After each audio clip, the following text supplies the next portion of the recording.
At my father's 60th birthday party, I arrived with two special gifts in hand, hoping they would change the way my family saw me. But when my father pointed his finger directly at me in front of dozens of guests and coldly said, "Layla, the food in the house is not for you. Just drink water." In that moment, I realized I didn't belong here. In a mix of anger and pain, I decided to cancel the two precious gifts I had prepared for my parents right there, an action that left all the guests in the room in complete silence. Was what I did wrong? Destroying something I once cherished on my father's special day? Follow the story to uncover the secret behind the two gifts and the deeper reasons for my actions. My name is Layla, and I'm 32 years old. I live in Houston, Texas, where I work as a freelance architect. It's a career I built from the ground up, with no help from anyone, especially not my family. I've designed projects that have earned me millions of dollars, and 3 years ago, my company was finally hitting its stride. I should have felt on top of the world, but there was always this weight dragging me down, a quiet ache that never went away: my family. Growing up, I wasn't the kid they pinned their hopes on. That was Skylar, my younger brother. He's a doctor, the kind of success story my parents could parade around. Me? I was the dreamer, the one who dared to chase architecture instead of something safe. They never gave me a dime, never a word of encouragement, just endless comparisons to Skylar. "He's saving lives," they'd say. "What are you doing, Layla?" It didn't matter that I was building something real, something mine. To them, I was a disappointment. I stopped going home for holidays after a while. It wasn't worth it. Every visit was the same. Skylar soaking up the spotlight, my parents glowing with pride, while I sat there, barely noticed. My mother, Aubrey, would call before every event, her voice dripping with guilt. "Layla, you're coming, aren't you? It'd mean so much to us." But when I showed up, their affection was always half-hearted. A plate of peeled fruit left on the table, a small nod in my direction. It felt like a chore for them, and it came with strings attached, expectations I could never meet. I'd leave feeling more suffocated than loved. A week before my father's 60th birthday, I decided to call my mom. I was in my office, surrounded by blueprints, the Houston skyline buzzing outside. I dialed her number, my stomach twisting. "Mom, what's the plan for Dad's birthday?" I asked, keeping my tone light. "Oh, it's nothing big," she replied, her voice flat. "Just a cake and a family dinner. You don't need to come, Layla. Focus on your work." I froze, the phone pressed to my ear. For a second, I thought I heard something new. Consideration, maybe even care. She wasn't guilting me into showing up. I mumbled a thanks and hung up, a tiny spark of warmth flickering inside me. But it didn't last. The more I thought about it, the more I realized it wasn't enough. I didn't just want them to let me off the hook. I wanted them to see me, really see me, for once. That's when it hit me. I'd give them something they couldn't ignore. For my father, I planned a 7-day luxury trip to Paris, France. It cost $15,359. First-class flights, a suite at the Ritz Paris, a private Louvre tour, and dinner at a Michelin-starred restaurant. He'd always talked about Europe, the history, the art. This was his dream, wrapped up in a bow. For my mother, I picked a 7-day retreat to Napa Valley, California, worth $11,537. A stay at the Meadowood Resort, spa days, private wine tastings, farm-to-table meals. She loved that stuff, and I knew it'd be perfect. I spent hours researching, booking, making sure every detail was right. When I printed the tickets and confirmations, I slipped them into 2 sleek, elegant envelopes.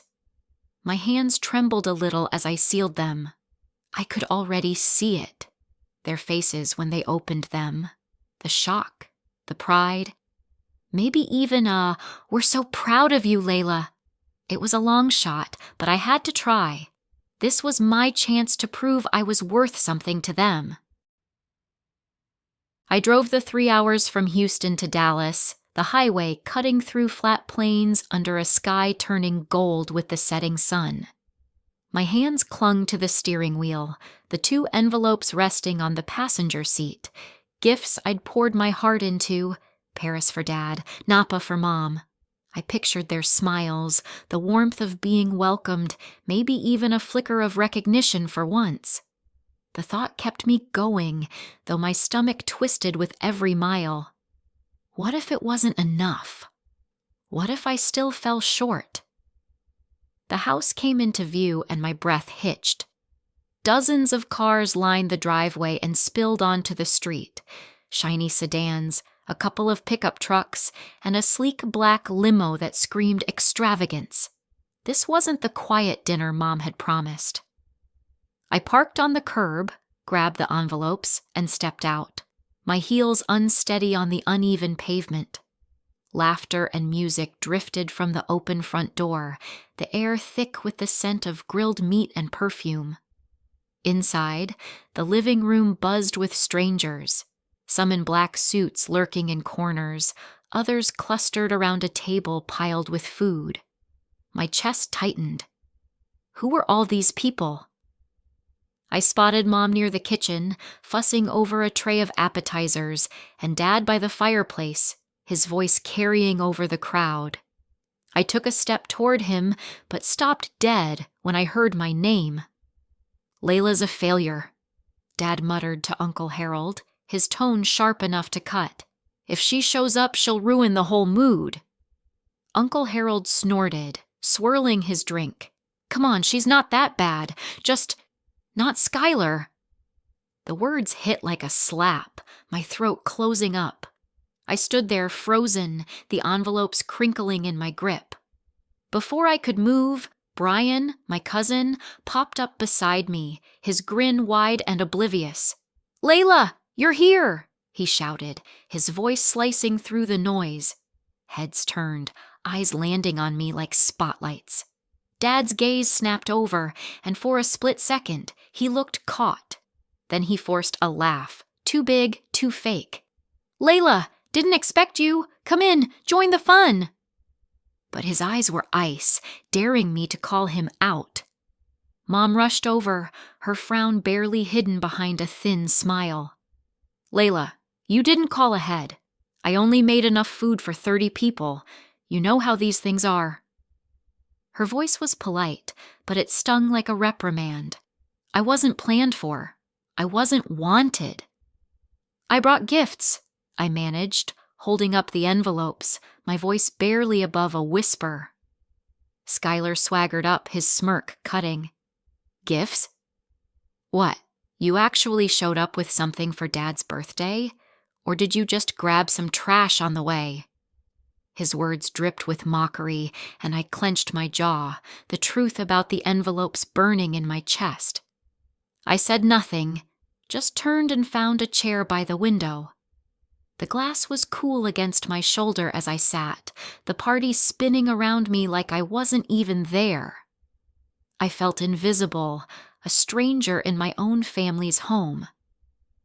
A few minutes later, Skylar loomed over me again, his eyes glinting. "That's my seat, Layla. Move it." He waved a hand like I was some kid in his way. Brian stepped in, his tone steady. "Hold up, Skylar. Let's grab some chairs from the storage. There's plenty." He glanced at me, a quiet nod that felt like a lifeline. We slipped out to the garage, the air cooler there, away from the crowd. As we hauled out 2 folding chairs, Brian leaned close. "You okay?" he asked, soft enough that it didn't demand an answer. "Yeah," I lied, my voice tight. "Thanks for this." Back inside, I set up my chair against the wall, leaving the other one empty beside me. Brian lingered for a moment before someone pulled him away. I sat there, the envelopes heavy in my lap, staring at the chaos of the party. Brian's small kindness was a thread of comfort, but it wasn't enough to stop the H spreading through me. How long could I sit here, pretending I belonged? The party had reached its peak. The birthday song faded into claps and cheers, the candles on the cake flickering as Dad leaned forward to blow them out. The room smelled of vanilla frosting and roasted chicken, the table groaning under plates of food I hadn't touched. I sat at the edge, my hands folded in my lap, watching the scene like an outsider. Then, without warning, Dad stood up, his chair scraping the floor. He turned, his eyes locking onto me, and the room went quiet. "Layla," he said, his voice loud and sharp, "the food here isn't for you. Stick to water." He pointed toward the kitchen, where a lonely pitcher sat on the counter. The words hit like a punch to the gut. My breath caught, and I felt every pair of eyes in the room swivel toward me. Some guests smirked, others looked away, but the silence was deafening. I stared at him, my heart pounding in my ears. "Are you serious, Dad?" I asked, my voice trembling despite my best effort to keep it steady. He didn't flinch. "Yes," he said, his tone flat. "You're not welcome to eat here." Mom chimed in, her voice thin and brittle. "You weren't officially invited, Layla. You only came out of politeness?" I blinked, the sting of her words sinking in. Politeness? I'd driven 3 hours, brought gifts worth thousands, and this was how they treated me? Brian, sitting across from me, shifted uncomfortably. "Hey, it's no big deal," he said, his voice soft. "I'll share my plate with you, Layla." But Dad cut him off, his face twisting. "No," he snapped. "She doesn't get to eat. She's a failure, Brian. She embarrasses me in front of everyone." The room seemed to tilt. Failure. The word echoed in my head, each syllable a fresh wound. I looked around, searching for a single face that might show sympathy, but all I saw were averted gazes and tight smiles. Then Skylar, my brother, let out a loud, cruel laugh. "Just leave, Layla," he said, his eyes gleaming with malice. "You're making everyone uncomfortable." A few relatives nodded, their agreement like daggers. Aunt Carol pursed her lips, and Uncle Harold muttered something under his breath. I felt the walls closing in, the air thick with rejection. My chest tightened, and for a moment I thought I might break, right there, in front of them all. But something inside me snapped instead. I stood up, my legs shaky but my resolve hardening. I reached into my coat pocket and pulled out the 2 envelopes, the gifts I'd spent months planning, the ones I'd hoped would finally make them see me. I handed one to Brian, my voice steady now. "Read it out loud," I said. Brian hesitated, then opened the envelope and began to read. "A 7-day trip to Paris, France, worth $15,359. First-class flights, a suite at the Ritz Paris, a private Louvre tour, and dinner at a Michelin-starred restaurant." He paused, his eyes wide, and moved to the second envelope. "And a 7-day retreat to Napa Valley, California, worth $11,537. A stay at the Meadowood Resort, spa treatments, private wine tastings, and farm-to-table meals." The room fell silent, the kind of silence that presses down on you, heavy and suffocating. Every face turned toward me, shock written across their features. I looked straight at Dad, my heart pounding, but my voice calm. "I thought these were gifts you and Mom deserved," I said. "To fulfill your dream of Europe, Dad, and to give Mom the relaxation she loves. But now I see, they don't mean anything anymore." Before anyone could react, I grabbed the Paris tickets and tore them apart, the paper ripping with a sound that echoed in the stillness. I let the pieces flutter to the floor like confetti. Then I took the Napa Valley confirmation, flicked open my lighter, and set it ablaze. The flame licked up the paper, turning it to ash that drifted through the AIR, settling on the table, the floor, the stunned faces around me. "I'm canceling everything," I said, my voice ringing clear. "Brian, you'll get $5,000 from this because you're the only one here who's ever treated me with respect." Dad's mouth opened and closed, his face pale. "It was just a joke, Layla," he mumbled, his voice weak. "Sit down. Eat something." Mom's eyes were wide, her hands trembling. "Thank you, Layla," she whispered, but the words felt hollow, too late. I shook my head, the decision already made. "No," I said. "I'm done."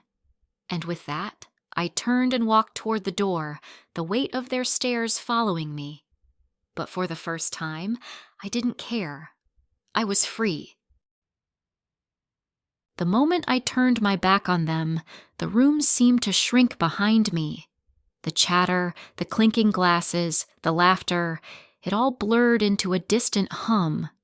My heels clicked against the hardwood floor, each step deliberate, final. I didn't look back, didn't say goodbye. There was nothing left to say. I pushed open the front door, the cool night air hitting my face like a slap of reality. I welcomed it. "Layla, wait!" Brian's voice cut through the silence, loud and defiant. I paused on the porch, glancing over my shoulder. He stood in the doorway, his face flushed with anger. "I can't stay here," he said, his voice carrying back into the house. "Not where basic respect doesn't exist." He stepped out, letting the door slam behind him. Inside, I heard murmurs, a few gasps, but no one followed. They were too stunned, or maybe too ashamed. Brian caught up to me, his hand grazing my elbow. "You okay?" he asked, his tone softer now, just for me. I nodded, though my chest felt hollow. "I will be," I said, my voice steady. We walked to my car in silence, the weight of what had just happened settling between us. As I reached for the door handle, a figure emerged from the shadows near the garage, a man in a dark suit, his face half hidden in the dim light. He approached slowly, his steps measured. "Ms. Layla," he said, his voice low. "I'm the family's lawyer. I thought you should know. Your father is planning to sell the ancestral home. He didn't want you to find out because he feared you'd interfere." I stared at him, the words sinking in like stones. So that was it. The final betrayal. They'd kept me in the dark, treated me like an outsider even in this. I swallowed hard, my throat tight. "Thank you for telling me," I said, my voice barely above a whisper. He nodded and slipped back into the shadows, leaving me with the bitter truth. I got into the car, Brian sliding into the passenger seat. The drive back to Houston was long and quiet, the highway stretching out under the moonlight. I didn't cry, didn't rage. Instead, a strange emptiness filled me. Not pain, but a kind of release. I'd spent years trying to fit into a family that never saw me as one of them. Now, I was free of that burden. I glanced at Brian, his face illuminated by the dashboard lights. He'd stood by me when no one else had. That meant something. Hours later, back in my apartment, I sat on the couch, staring at the blank TV screen. The silence was soothing, a balm after the chaos. Then my phone buzzed, the screen lighting up with Mom's name. I hesitated, my finger hovering over the decline button, but something made me answer. "Layla?" Her voice was soft, almost pleading. "Are you home safe?" "I know today was too much." I didn't respond, letting the silence stretch between us. She sighed. I was thinking, maybe we could turn this into a family trip. You, Skylar, your father, and me, all four of us. It could be a fresh start. A bitter laugh escaped me before I could stop it. You want me to buy more tickets for Skylar, don't you? After everything, you still think I owe you that? No, she stammered. I just thought, I canceled everything, Mom, and I gave Brian $5,000. If you want to go, you'll have to pay for it yourselves. Her voice tightened. Brian isn't family, Layla. What you did was wrong. I felt a cold resolve settle over me. My family died the moment Dad said the food wasn't for me. Brian is the only family I have left. I hung up, the finality of it echoing in the quiet room. I blocked her number, then Dad's, then Skylar's. It was done. I leaned back, closing my eyes. The emptiness was still there, but so was a flicker of something new. Peace, maybe, or the beginning of healing. I wasn't sure yet, but I knew one thing. I was finally free.